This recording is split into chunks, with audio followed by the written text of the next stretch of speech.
Dr. Judith helped care for the boy who had to spend weeks sedated in a darkened room, wearing earplugs to block out noise.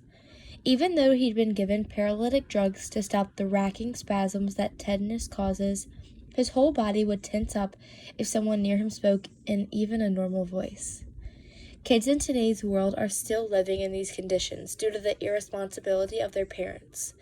This is why vaccines are necessary and why medical professionals should stand up against anti-vaxxers.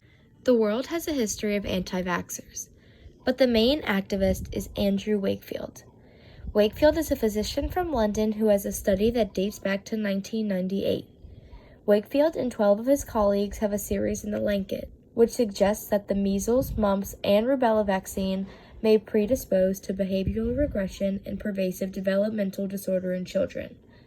One developmental disorder being autism. However, that paper is found to be fraudulent, but it has greatly affected the public's opinions on vaccines.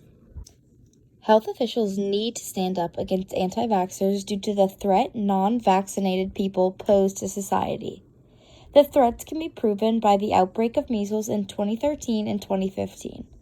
All medical professionals need to speak on the fact that autism does not develop through vaccines, but through abnormalities of the brain structure of young children. The first example of why vaccines are so needed is because in 2013, 3 large communities had a measles outbreak. Uncoincidentally, the outbreak occurred in communities where parents chose not to vaccinate their children. This is a reality for so many children and teens that can easily be fixed with 2 vaccine shots.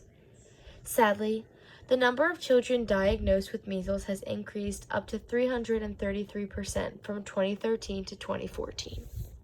Measles poses a big threat to society.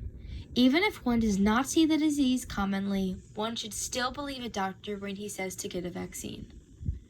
Quote, "Since the declaration of America as measles-free, around 5,077 measles cases have been reported from 2013 to 2014. The current outbreak has exposed the presence of gaps in immunization services that have not only allowed measles, but even other vaccine-preventable diseases to increase a number in the region." Quote, "This is extremely terrifying, especially since measles is the, as doctors do quote, most infectious disease doctors have ever known." At the end of the day, doctors always will know more about vaccines and medical issues than someone who is not a doctor. Due to this fact, doctors need to stand up against anti-vaxxers with the solid proof that measles still exists today, but also mention it wouldn't have to if parents can just vaccinate their kids. So many lives can be saved if people will just trust their doctors. Autism is a disease that affects many children. 1 in 59 if we're being specific. But no part of this disease is caused by vaccines. Undoubtedly, it is a scary disease for new parents, and it is very easy to find a scapegoat on what causes autism, whether that is true or not. However, that scapegoat should never be vaccines.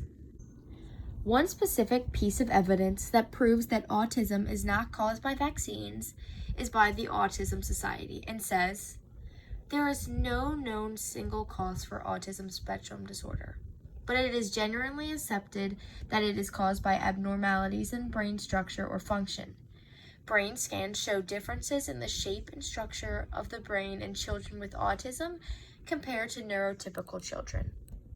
Undoubtedly, autism is a disease one should not wish upon their family members, but measles is one someone should never wish upon their family members.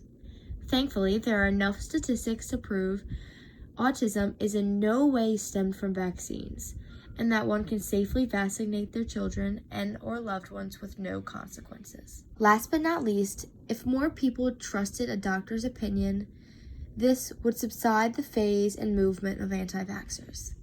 Many Americans also think they know the cause of many diseases, one being autism. In fact, quote, "It is found that 34% of U.S. adults feel that they know as much or more than scientists about the causes of autism."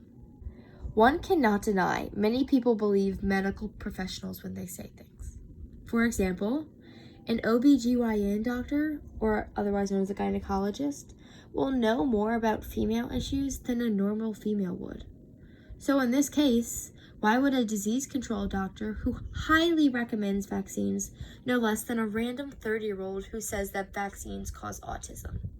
Without a doubt, anyone can be wrong about any topic. However, we as a generation need to put our trust in our doctors' knowledge to protect the world's health. Our health is what makes us get to go and do the things we love. And to do the things we love, we need to put our trust in the doctor's advice on vaccinations. Vaccines do not cause autism, and vaccines are also not dangerous and should be required. Indeed, vaccines are needed. Next time someone is questioning vaccinating their child, I am hopeful they do consider that little boy. The boy who needs to spend weeks sedated in a darkened room. The boy wearing earplugs to block out noise. The boy who has painful spasms every 5 minutes. I am hopeful they think of him and realize the need there are for vaccinations. Furthermore, autism is a spectrum disorder that cannot be caused by anything other than rubella and cytomegalovirus. Vaccines are a safe, effective way to prevent children from acquiring a disease, such as measles, and in fact, quote, vaccines are the most cost-effective healthcare interventions there are. $1 spent on a childhood vaccination not only helps save a life, but greatly reduces spending on future health care. Doctors should stand up to anti-vaxxers due to the false news they spread and the negative impact they could have on the people around them. Vaccines do not cause autism. Autism comes about from brain malformations. Doctors need to speak on this topic more so cured diseases will stop spreading and damaging the potential future of our world.